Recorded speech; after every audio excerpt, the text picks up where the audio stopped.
Bestie, alam mo bang may mga creator na healthy pa yung account kahapon? Tapos ngayong araw, permanently banned na? Lagot!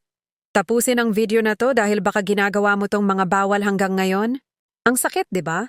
Yung pinaghirapan mong followers, views at sales, biglang wala. Minsan di mo pa alam kung anong mali mo. Yung iba nadali dahil sa music copyright, yung iba dahil sa AI voice o paulit-ulit na product promo, at yung pinakamasakit, yung mali lang ng isang video, tuloy-tuloy na shadow ban hanggang sa tuluyan ng mawala. Di mo alam yung simpleng background music na trending? Copyrighted pala? Yung AI voice na ginagamit mo, bawal pag di properly disclosed.